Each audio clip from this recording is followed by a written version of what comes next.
Hello everyone, welcome back to their tactic video. So this one we'll be looking at Luton Town. They're pretty freaking awesome in terms of what they've done this year, in my opinion. I think they have a shot at staying up. I think they can do it, and I know they can do it. I predicted them to finish 17th before the season started. You can check my FOTMob receipts. I have my predictions, and I said they were going to stay up. I prove all the data wrong. Now, my Wolves being dead last is a pretty bad shout. I will give you that. That was a terrible shout. But I thought they'd be really bad because of all the turmoil going. But we're here to talk about Luton today. I have faith in Luton, and I really like what Rod Edwards is doing. I've really been excited to see by what they've done. I've really enjoyed taking a look at the team, and I'm really surprised by the intricacies that he has in this. Now, I'll talk more about that in my tactics video, as well as touch on some issues that have come up with my Y-Scout, and in terms of providing you guys video proof from real life games. Pretty much I've ran out of my allotment. I don't have any more. I told you guys on Twitter and YouTube that this happened. It's kind of my bad. I should have been paying attention to this more, but I love doing these, so I just kind of got caught up doing that. I'll talk more about that later, but super cool team. The tactic looks like this. You're probably like, huh? 210s. Well, they played 210s recently. We're taking a look more at their more recent system than their current early beginning of the season system. This kind of changes where you had Nakamba or other players sitting deep, where this one now has Lakonga as the deeper player and Barkley coming in a lot more and doing a lot of stuff like that. So the most recent game, you had Sambi at left center mid, Barkley at right center mid, you had Morris at the left 10, Clark at the right 10, and you had Adebayo at the 9. And that's what them kind of went off with the more recent games like that. I looked a lot at the Newcastle game as kind of my example, and then I looked at Brighton as well as Sheffield United to fully analyze the team and give you guys the tactic for this. Those are like 3 main games I analyzed, as well as looking back at some prior games, reading some articles, watching some masterclasses and things like that. So I'm really hyped to talk about it. I think it's a really cool tactic. I've really loved how they played and all this stuff like that. So we'll get into the tactics and the tactical analysis. We'll talk about that and then get into some of the real FM clips and show you guys how they did. Because guess what? We survived.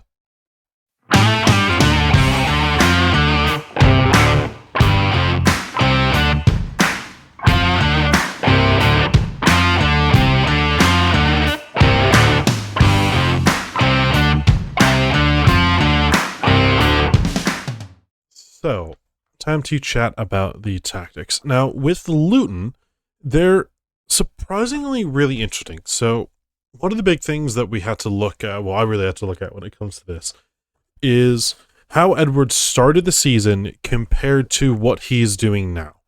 And those have been big changes. Obviously, recently, they just lost to Sheffield United, which is unfortunate. But if you look in the game, they had lots of possession. They still created a lot of key chances. They gave up some big ones that killed them. But recent was really good. Big against Brighton, Bolton, Everton, Newcastle. Massive amount of goals, massive amount of chances, and really, really good results for them. And now, we didn't achieve that insane amount of results as well, but we got a similar run at 2 points of the season, which I thought was pretty interesting against different teams, but still some interesting bits about that. We'll discuss that later when we go through the team itself and the tactic. But getting to obviously this, now again in the beginning I did run on my Y-Scout package. I've been doing so much work on it for you guys that I used up way too much. That's my bad. I needed to be smarter about that, but I love doing this. It's so much fun. I learn so much. I improve my work so much. I get better as an analyst, and it's fantastic for me to do this work for you guys, and it's unfortunate that I screwed that up. But yeah, I don't know when they'll return. It's about every month I get an allotment, so we'll see when it ticks over again and I get more time back. But yeah, that sucks. So we don't know when. It takes too long to scrub all the highlights. It's so tiring. It's so tiring to scrub through all of them. I just can't take looking at a computer that long with all the other content and all the other stuff I have to do with finding a job and all these things like that. I don't have the time, and I apologize, but it's just life. If I was able to do this full time, I'd do it, but I don't do this full time, so I have to do other things, so I can't unfortunately take that time. But we'll see what we can do. If there's some glaring things that I've seen in games and stuff like that, I'm going to try to watch games more. So I'm going to try to watch a lot of Stuttgart recently, more this coming week, so I can see some of their games. I'll try to take some time and watch full games here and there so I can get a better understanding of how the team will look. But on to Luton. This is the important thing for Luton now, right? It's the important tactic that we're talking about. So with this, the team is really interesting in terms of that stretch. Now, they've evolved a lot from being very much more sitting off a bit and playing much more direct to now pressing higher again. And now this actually harks back to last season. So if you looked at some of the stats for last season, Luton were actually third in PPDA, which is passes per defensive action, if you don't know.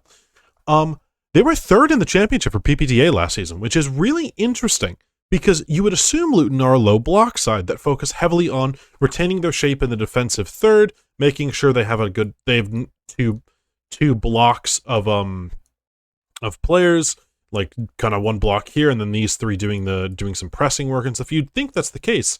But actually, they do a bit of counter-pressing, and if you listen to some of Rod Edwards' talks, I think it's a brilliant masterclass through Coach's Voice on him. I highly, highly recommend you watch that. I'll link that in the description below.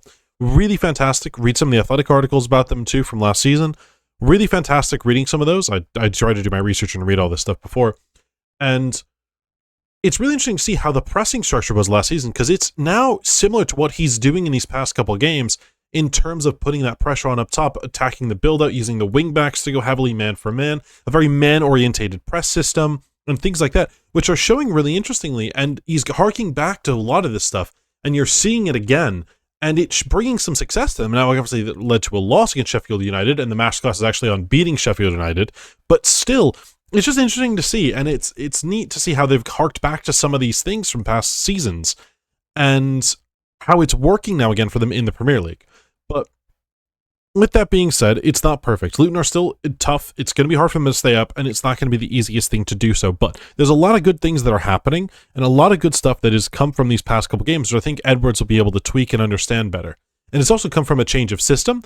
As much as I think all of us kind of love Tom Lockyer, I'm a center. I mean, I grew up playing as a center back, so for me, I adore center backs. But without him, they've added a lot more dynamism to their play. If you watch some of the highlights, you'll see Amari Bell driving forwards from this left center back spot as that attacking player. You'll see Luton playing with a high line. Osho, Burke, and Bell having a lot of pace, being able to cover in behind. And it's interesting to see how they're doing it. Like Sambi almost being as a deep lying playmaker with Barkley sitting higher at times. And you look at some of the heat maps and things, and it's interesting to see the difference that it's made for this side and the way they've done stuff. So it's neat to see. It's interesting, and we're mainly going to talk about the recent team just because I think it's more important to talk about how they've been successful. I don't think you guys really want me to talk about how all the losses, so we're going to talk more about the successful bit of Luton that they've had in the past couple games and go into that a little more. But with that all talked about now, we have to start with the two guys that are the most important to everything Luton do, and I think you know who two I'm going to mention, but it's Moris and Adebayo. They are the two most important players in this entire team. Yes, Ross Barkley is a good number 3, and probably like Osho, I'd say, or maybe Bell or Kaminsky would be that next player, but those two are the most important players to Luton. Their whole attack is based around getting those two the ball. Now, it's slightly changed with Barkley, but it is so heavily focused on those two being in possession, getting the ball, and doing things that the team is built around those two. Now, I will say that I've struggled to find the right role for Moris. Moris plays in this role right here in our system. He normally is on the left, and he can play out kind of as a left wing, but he also can tuck in here. And we'll get into where the movement he makes into the half spaces and the dropping in that he does, which is why he's at the 10 role instead of up at the 9. Now, Morris plays a lot like a target forward, but and this is the beginning of the season, but in recent weeks, he's played a lot more almost as a ball-carrying midfielder, in my opinion, which is why he's on the advanced playmaker role.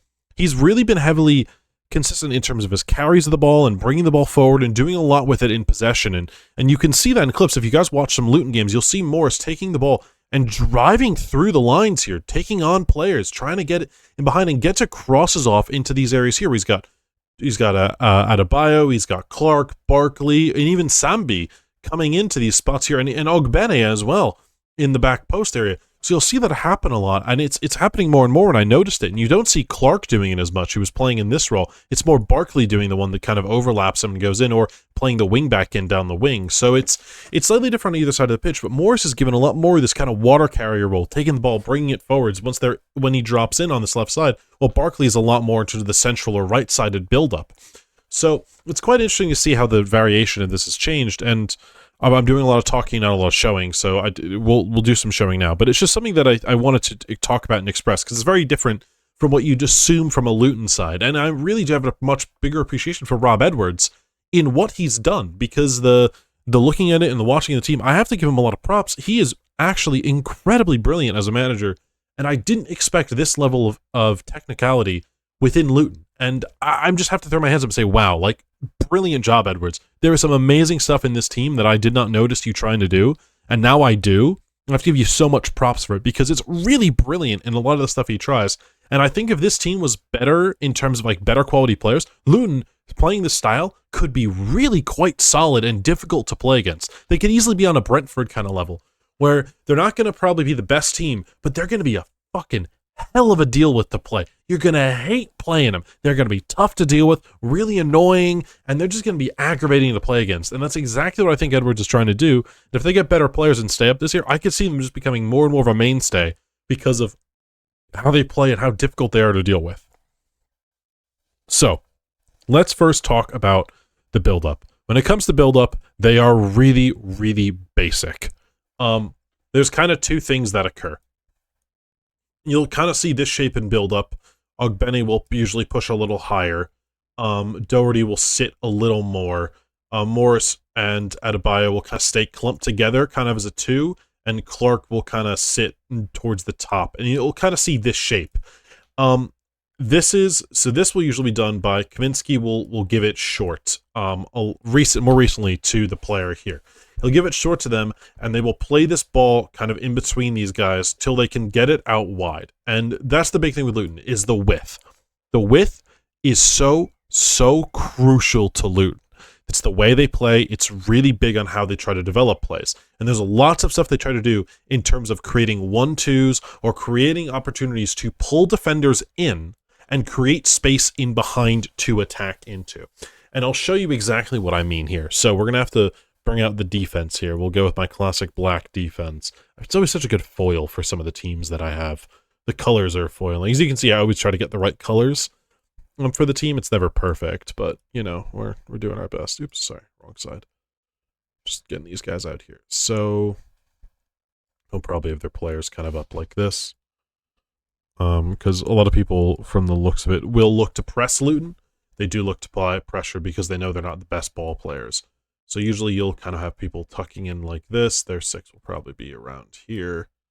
Center backs up tight to these guys. Like so. So one of the big things that you'll see Luton try to do a lot is when the defense is on them, when the opposing team is on them, Barkley and Lukonga will drop in, and you'll kind of get this trapezoid-like shape. And there'll be passing lanes here. But the other thing is that the wingbacks will drop out to the sidelines. They'll go really far and wide, which gives a good passing angle for the center backs. It's a wide angle, they can get it out wide. But also it can pull players out of position like so. And when it pulls these guys out of the press because they're concerned about this ball, he's having to sit wider here, which opens up a nice little gap in this area. So there's a nice little gap that gets kind of created right here where this ball can be played into. And this is where the really important thing that I said is really interesting and I really like about Edwards occurs. Morris and Clark will drop into these spaces like so, like here. They'll drop into these spaces. Now, Tosin will start to track this way. Other midfielder will come this way. Barkley will kind of tuck across. And he'll come over as well. But Morris now is in this area where this guy's pulled wide because of the wing back here. Morris has pulled the center back in. And he now they'll play the ball. The wing back will start to go. Morris will look to flick it onto the wing back who now can go. And if, say, this guy comes over and this guy tries to slide over well, right? The defense tries to slide over to adjust. Another boom, boom, boom, and get him down the line. And they'll try to do this a lot. They'll focus on getting the wide players into these areas where they can do this stuff. And it's really interesting to see because you don't always expect it to happen with a striker kind of dropping in.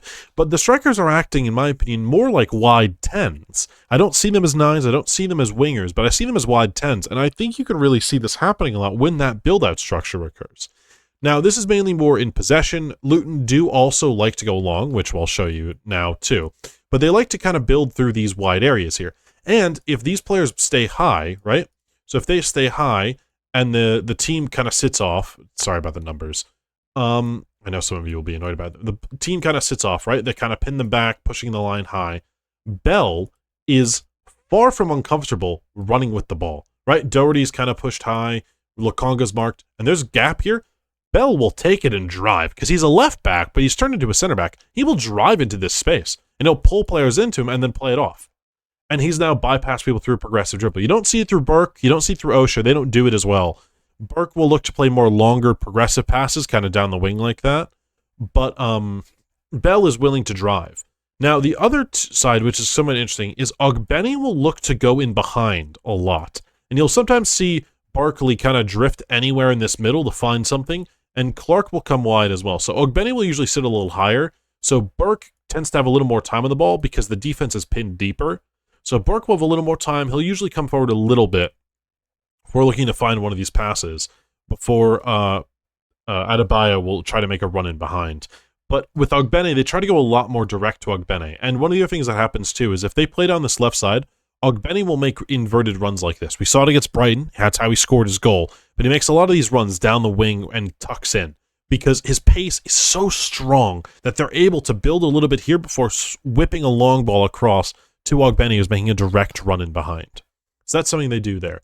Now, when it comes to long balls, it's pretty basic, but it's still a smart system. So they're obviously, like, bodies are up, whatever, like that. Both these guys are brilliant in the air. So what they'll try to do is that the Sembi will kind of drop in and be like a lone 6. Barkley and Clark will kind of tuck over, and same with the wingback. They'll play into the left or right half space. They don't usually play down the middle. They try to play kind of in this area here. These are the two areas when they go long they try to play into, right? Because that's where the striker can sit with the other 10.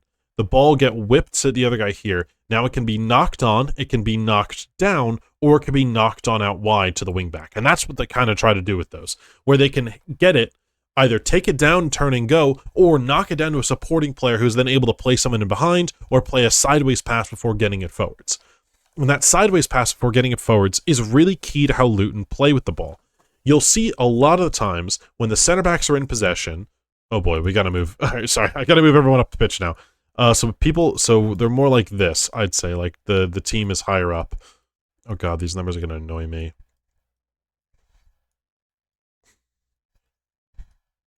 So the team is higher up the pitch like this. You'll see a lot of times Luton center backs playing the ball between each other to try to create openings and gaps in the defense. Because they'll be, say, like around here, I'd say normally I feel like you maybe a little higher, right? Maybe they're a little higher up. But you'll see them kind of around here. They will play, these guys will stay high and wide. They will play passes, sideways passes between them like this until they can find an opening where they can ping the ball out wide over the defensive line. The guy's pressing like this, ping into open space. Or where they can play it into this 10, the 10 that drops in, and they can play progressive pass through the lines to the 10, who's now in space to drive with the ball. And they will do this constantly. They will look for the sideways pass before going very direct. The point of the game is not to play little intricate, tricky 1-2 passes. It's move the ball around till the defense isn't settled, isn't right. Boom, direct ball. We turn, we run, we drive in behind. And that's what you'll see a lot with Luton. Now, the other thing, too, when it comes to getting in behind are diagonal balls. So obviously I talked about the little clips in behind like that. They will also play those diagonals to Ogbene. And you'll see it normally like around there where the defense, say, is pushed higher up. Like Brighton play at a high line, right? So Brighton are playing a high line like this. They're playing it here. The ball's on the left side. Maybe it's a little more advanced here. Say like Barkley's got it. Ogbene will make a run like this. He will just drive in between the lines and they will try to look for a diagonal like that. Or you'll see the ball's over here maybe. Osho has it. He'll switch it to this side. Or he'll switch it out wide like that as well. So you'll see those passes being made on top of that to get the ball into space where there's openings for people to be in to create chances and do stuff like that. You'll see that happen a lot as well. Now, the main thing for Luton in terms of scoring goals is crosses. Surprise, surprise, a team that plays out wide with width looks to score through crosses. I couldn't be more obvious when it's said. The main two types of crosses they have are crosses from this area here or crosses from this area. So the area out wide or kind of this area right here. These are kind of the two areas I'd say Luton make most of their crosses from. Now, when they cross the ball into the box, you usually have the striker, the 10, and the other wingback. These are normally the people in. These guys kind of stay out. You have these guys sitting on the edge, and then these guys kind of up here in support, able to do stuff, right? So that's kind of what you'll usually see when Luton do this. Now, the defense obviously will be attracted and drop into the box. And the point of this is to pull extra players into the box. So there's more people in there, meaning there are less bodies outside, creating less opportunity for a counterattack. And that's kind of the idea that Luton are going for, is if we stick a lot more bodies in the box, 1, gives us more opportunity to score, 2, if there's chaos in the box, we have more bodies to score a goal, and 3, there's more of them deeper, meaning it's harder for them to counterattack because we keep 3 center backs back and 2 center mids kind of on the edge. And that's kind of the goal of it. Normally from here, they'll cross kind of early. It's almost solely aimed towards this back post area. We'll kind of change the color here. It's aimed to pretty much around this area. This is where they usually aim the ball, because that's where Adebayo sits. Adebayo will sit around this area here and look to score, and the other guy will kind of sit like this. They will do this to pull people off, 1, because it allows more room for someone to make a run inside, and 2, because he's a big guy. If the ball's hit to the back post, the keeper's going to have a harder time coming to claim this. If the ball's hit into this area here, it's a straight run. If it's in front of him, he can kind of come and push it. He's now off his back feet going backwards, which is the harder of crosses to deal with on the back post. Front post, you're running towards the ball. Now the ball is falling away from you, right? So it's always going to be tougher to deal with these back post ones. And with the size of Moris and Adebayo, it's much easier for them to get onto these and score goals from them. And on top of that, if you overhit it, the wingback's there. If you underhit it, this guy's here. Whereas if you go near post, it can just get blocked, and then there's all this space here that you're going to get caught into. Now, if they do get to the byline and cross, it's usually cutbacks. They look for short little cutbacks where they can take shots off of, where there's either deflections, calls, or things like that, and there's opportunities then to score a goal there. And so that's kind of the attacking phase of Luton, I'd say. That's kind of the main attacking ways. They look to get the ball into the box, score goals, and do stuff like that. Now, when it comes to defending, Luton, interestingly, will look to actually kind of press high now. Oh, that didn't delete those for some reason. So that can be seen through a bit of a man-orientated press, which you wouldn't expect from Luton, but is quite common, actually, from them. So you'll see them kind of probably marking these guys like so. Don't need that. These guys will kind of hold off here like this.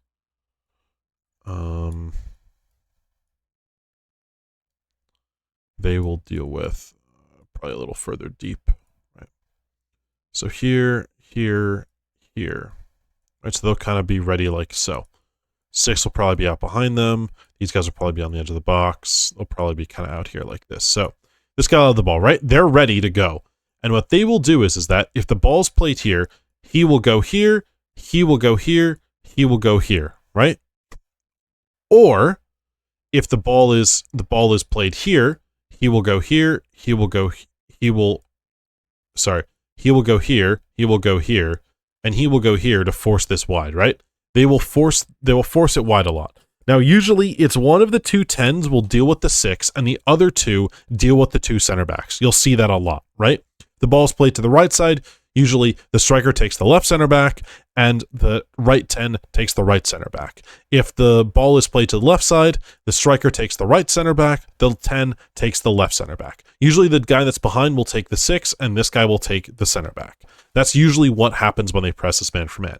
And now what Luton do is they force the ball out wide. That's their goal. They want to push it wide because this wing back here is waiting for this pass because once it comes, boom, he's on them. He is pressing that wing back right away to win that ball back. And you will see this a lot with them recently. Really high, really aggressive in this press. And you saw them do it against Newcastle, which is dangerous because they're a high transition team. But they were willing to do it. They were going toe-to-toe, pressing high, being aggressive, trying to win that ball back. And you saw them doing it. Now, when that doesn't work, right, and the press is broken, Luton will drop deep. And I mean deep. They will sit back in their shell.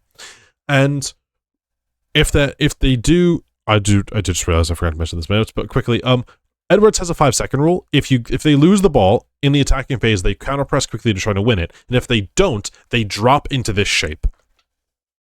It is a 5-3-2. They drop everybody back, right? They drop everybody back. This also can be seen as a 5-4-1 as well, but normally it's a 5-3-2. They drop everyone in. Sorry, not 5-4-1. This guy will sometimes tuck over or drop in, and these guys will be here like this, and they'll sit kind of in this shape where it's like a triangle, or it's kind of like it funnels you out wide, right?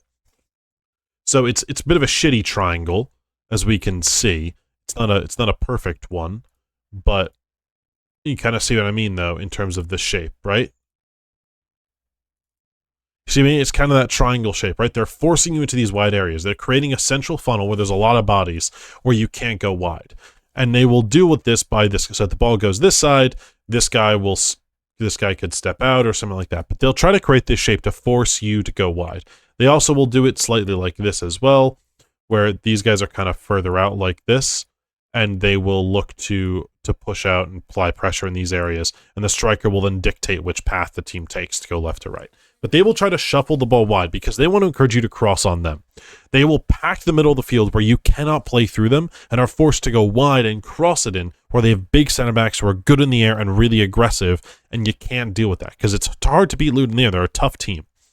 On top of this, they're crucially for set pieces. Their corners are great, free kicks are great. They score a lot of goals from them, and it's really, really important you don't give it to them. Because Luton actually will take the ball and drive at you a lot, surprisingly. They're the 7th highest team in terms of take-ons completed, and I think they're the 8th in total take-ons. So they're actually pretty good at dribbling, and they do it a lot, surprisingly. And they've done it a lot more in the last couple games. So it's big on take-ons, they're winning set pieces, they're winning corners from it, and they're getting set-piece opportunities, which are allowing them to score goals. Osho scored recently. They've won some penalties, too, from taking players on.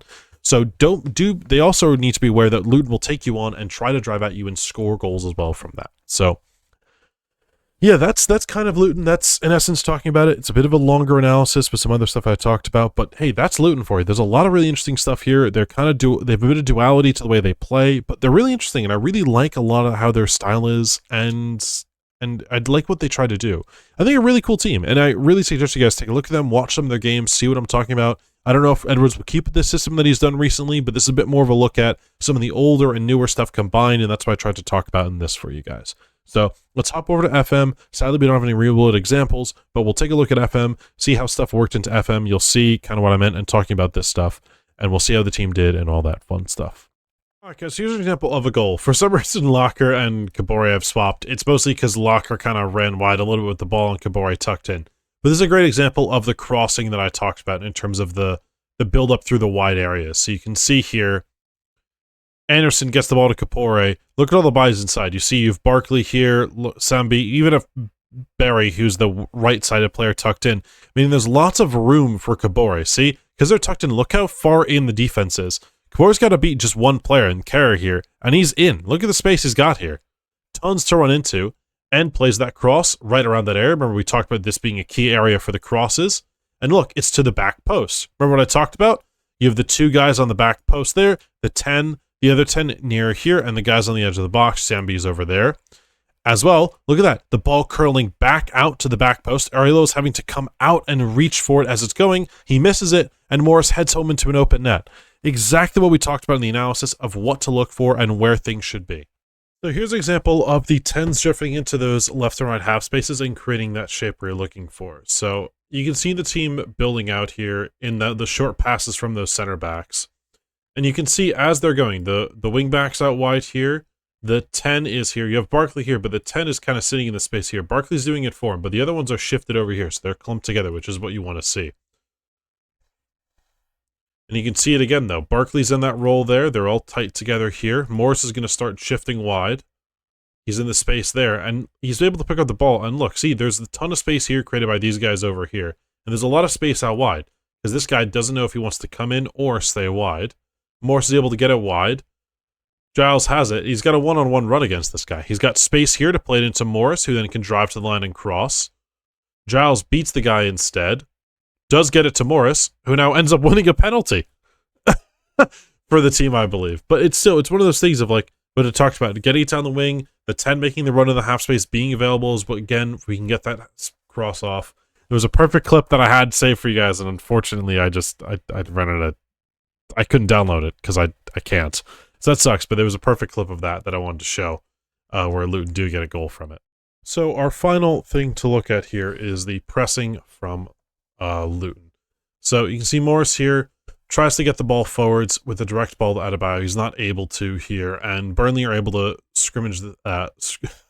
scrabble the ball out here, a little bit of this, and the pressure leads to Morris conceding a throw-in. And this is what I want to look at here. So you can saw the counter-pressing already, little disjointed, little out of shape. But now you can see the true pressing. But I wanted to show you that because that was important to see the counter-pressing being utilized. And as we go here, as I zoom in to help you guys out a little bit, you can see we have some bodies. We have Sambi here, we have Adebayo here, Barkley coming over to help press.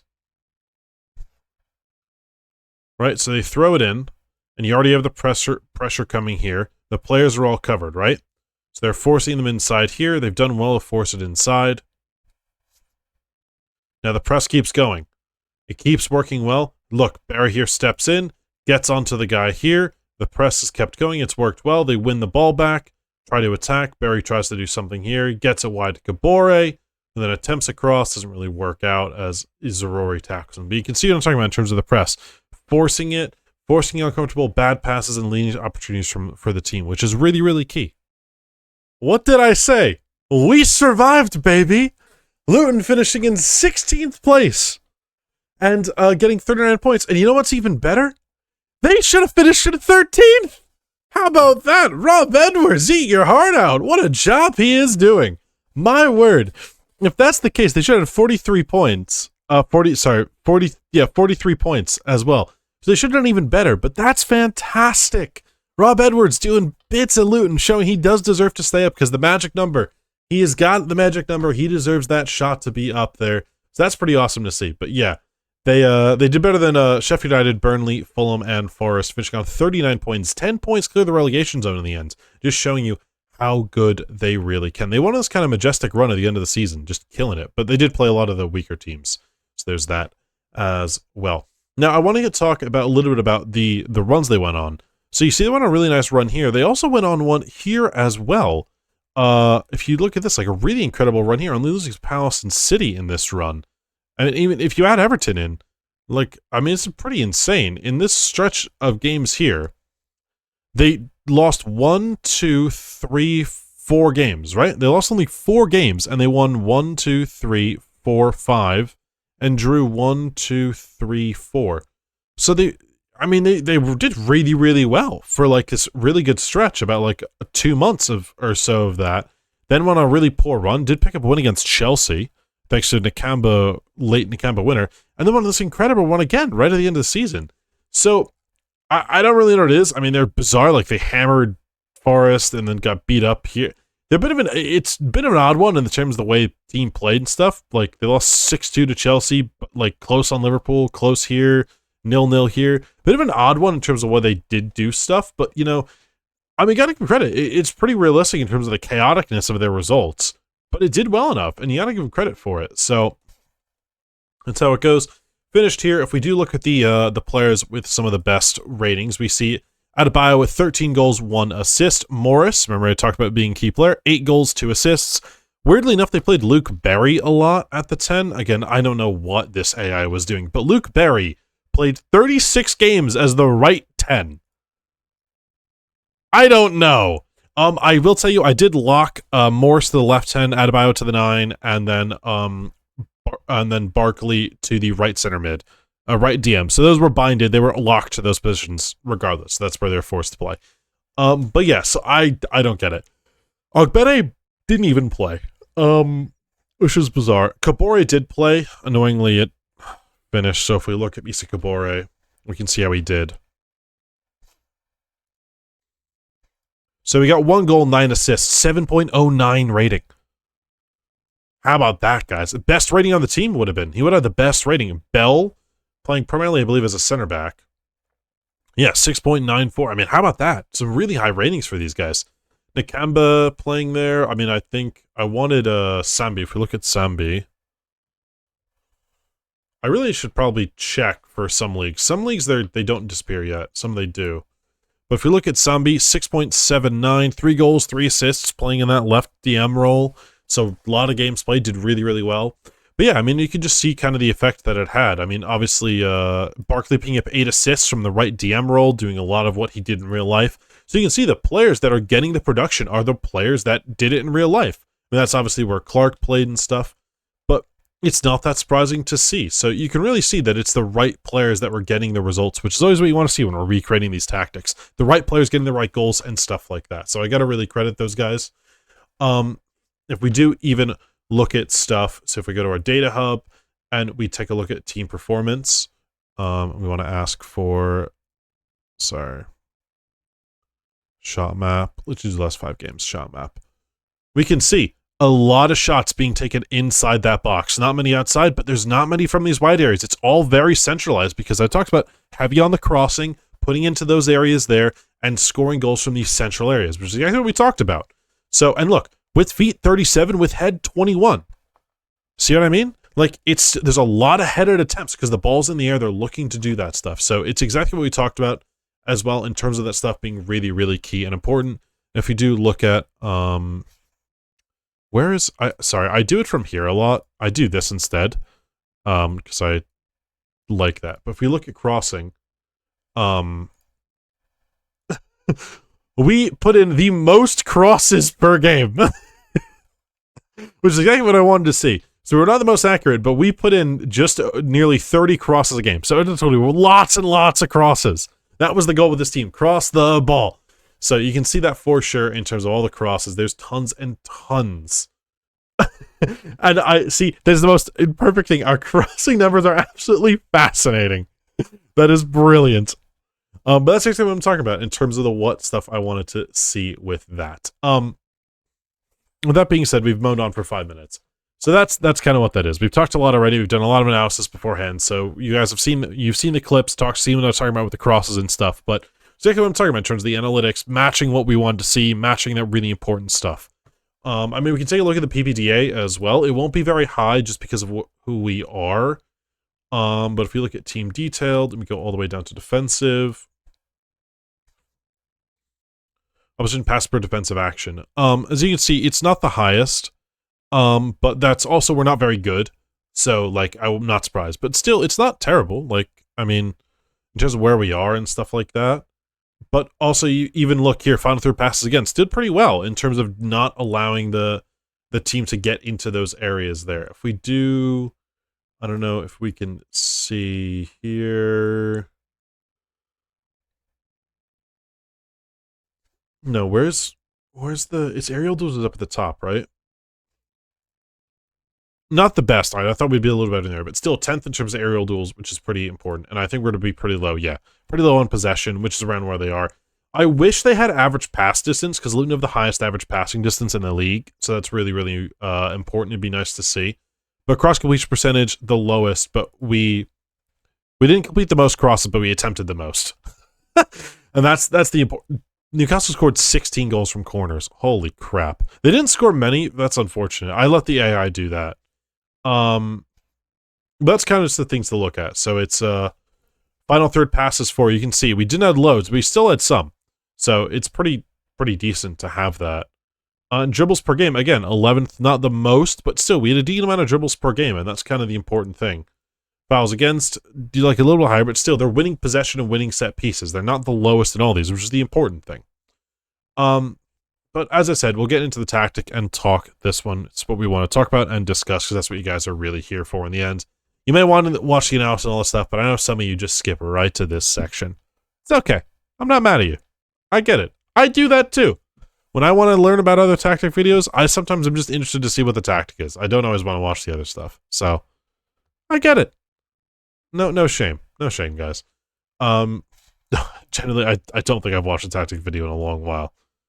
Yeah, I don't think I've watched anything that's not a tactic I'm working on to see what other people are doing when I'm struggling, because that's always helpful to see.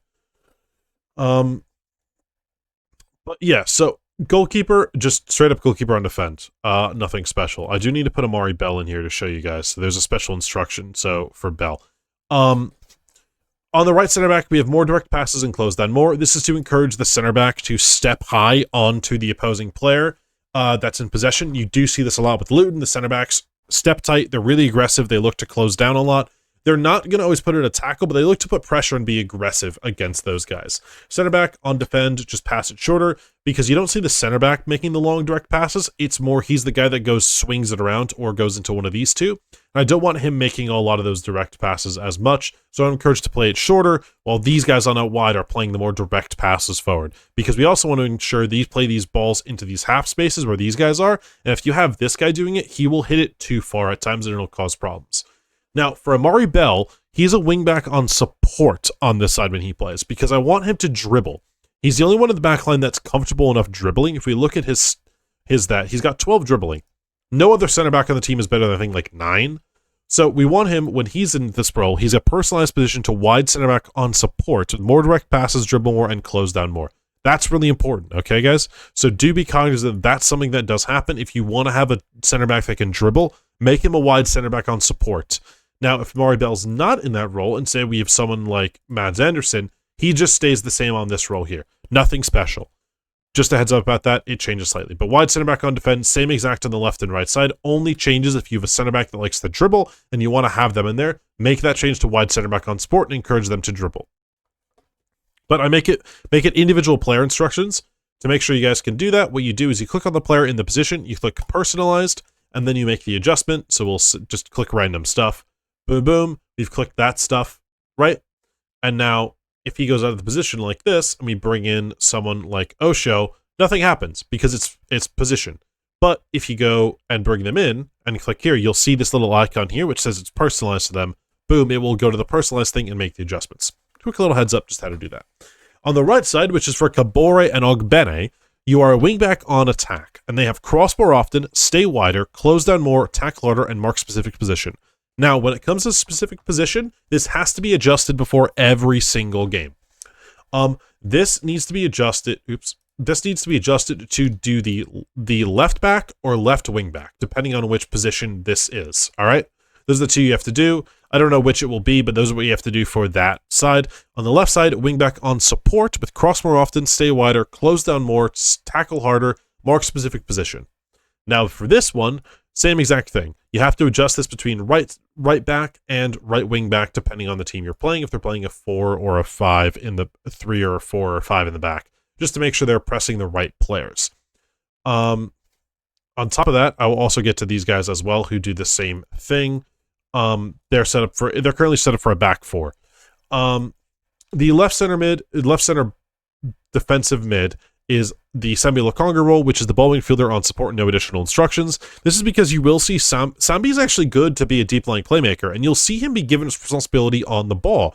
He'll be given it in deep scenarios, looking to spray it out and be that kind of ball-winning player, but also be useful in possession, which is why he's a ball-winning midfielder on support. We don't want him to just be giving the ball away to Barkley all the time, because he does take the ball and do some stuff with it in possession. So we don't want to discourage that. We want to make sure he is feeling that ability to do it. Now we have Ross Barkley, roaming playmaker on support. Barkley's been incredible dribbling this year, so high in progressive passes, super high in progressive dribbles. So we want to encourage him to dribble more, take more risks, which would be the more progressive passes, and roam from position, because he will roam everywhere. And that's the perfect role for Barkley. Now, if you do want to play with this tactic and use Luton, be aware Barkley is not trained in this position. I have trained him to play this role. He will be an orange circle back here. So he's not totally trained for it. You will need to do it yourself. Just a little heads up. Finally, we have our 2 10s. We have our right attacking mid, which is the immaculate midfielder on support, move in channels and close down more. This is obviously because we want them to press. They're not doing this specific position because it's only a back 4. But do remember, we want them to move into those channels because we want them to be in these half spaces. And that's where these channels are. If we read the description, ask players, particularly attacking-minded ones, to find the vertical spaces between the central defenders and the fullbacks, such a manner that teammates can find them with a pass, which in turn draws the defender out of position. Remember, that's exactly what we want to do to create those spaces in behind for those wingbacks to get into. And that's why moving the channels is so crucial on these 2 10s. This system relies on you doing that, because if they will not move into channels, you cannot get that space for the wingbacks to attack into. And we force down the ball wings, so this has to be done. This also ensures they're in those 10 roles, so they're in those wide 10 roles that we're looking for, so that the center backs can find them in those positions to help break the lines as well. Same thing on this side, advanced playmaker on attack, move into channels, close down more, specific position, which is the right center back, because this is where Moris plays, so he's the Moris striker. It's a back four. If it's a back four, by the way, always use the left center mid. Left attacking mid, sorry. The left attacking mid is always the one that is the first to be the one that presses. If it's a 5-man back line, then, or a 3-man back, or 3 center backs, then you can add this guy. But if it's 2, you'd use these 2. Make sense? This is where you want to put a striker. This is where your other striker goes. Shoot less often, dribble more, and take more risks. Now, you see Moris be a little more reserved with the shooting. He will look to drive at the line and do stuff like that, which is why we want dribble more on. Take more risks. I don't love the take more risks. It's not really what I want, but I couldn't find a role that worked as well for this. Shoot less often as well, just so he's more smart about it. And then the same thing, moving to those channels, find those spaces. Finally, the attacking, the striker is the close down more, mark specific position, which is the right center back. Sorry, the left center. Did I screw this up? I did. I accidentally screwed that up. Right? No, I know, it's correct. That's correct. Sorry. My head, I'm thinking about it the wrong way. No. Because he's going to be matching up against the right center back, so he'll be on the right center back. He will be on the left center back. So that's what you'll do there. And if you're doing it against the 5, what you do is that he would be on the center one, like this. He would be on the right center, right? Makes sense? So that's how it would work for a back 5. And then these guys would go on the wing backs. So that's what you'd see there. That's how that's done. Now, finally, in opposition instructions, I also would suggest for players, you'd have to do this, but if you are doing it for them, you want to set trigger press for the wide guys, right? So you always want to make sure it's set for these guys for sure in terms of when you're doing it. Just this is obviously per game, but right, you want to go in and adjust these so that these players are the ones that are trigger pressed because you want them to be pressed. You don't need the center backs, but you need these guys pressed. Just makes sense. Like, just want to do that. So that's a thing. You can do tight marking for the strikers from the center backs if you want as well. Say if they have target man or something like that, you can do that on top of that. But just something to make sure that's always done. Obviously, if your assistant is doing it, just make sure these are done because you need that for these players, these guys, to ensure that they will really do. We obviously have closed down more as well, but you just want to make sure they're really getting that done and doing that as well. Finally, we have a mentality of balanced. The in-possession tactics are fairly wide, focus play down the left and down the right, standard passing directness, a slightly higher tempo, play for set pieces, and run at defense. You can go to slightly more direct as well, but I do want some of the shorter passes around the back line and in the middle at times, so I just kept it on standard as I feel it gives us a good mix of both. You can also hit early crosses, but due to the fact that Moris and sometimes others cross on the byline, I didn't want to hit early crosses. I felt it would stop them from crossing from the byline where they do some of those cutbacks. I would also suggest doing floated crosses at times as well if you do want to go more direct in games and do this. If you do hit early crosses, go floated. But if you are not, just keep it on mixed and take that off, and I think that's your better option there. But you can do that as well if you are going more direct and you want to make this guy, say, a target forward on attack. You could do that as well. Finally, when it comes to in transition, counter press and counter, remember the 5-second rule, and we also want them to counter, as Luton are big on trying to score off counterattacks. Finally, goalkeeper distribution is nothing. You can, so if you do want to set this guy to a target forward, you can do this and encourage this so they go into the target forward constantly, but I would leave it like this because it will still encourage long balls as well as short balls to the center backs, as Luton will look to do both, depending on the scenario if they're being pressed or not. Finally, out of possession, Luton more often, not always, prevent short goalkeeper distribution. Remember, we want to press with that front line. High press, higher defensive line, as well as trapping outside, because remember I talked about that shape they create in the back line where they try to funnel you outside and cross, because that's where it's harder for you to break them down. So that's why we have those instructions on there.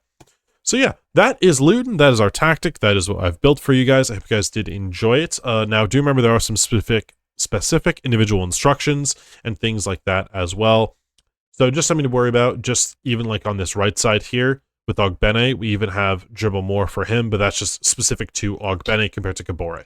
So again, this is really key. One of the best things about Edwards is he knows how to get the best out of his players and encourages them to do those things, which is why we have a lot of individual instructions, just stuff to be wary about and consider. So I'd look at that when you're building a team as well like this, especially some of these weaker ones. You got to get the best out of your players by doing those things. So that's how it works, but I love the tactic. I'm really happy how it did.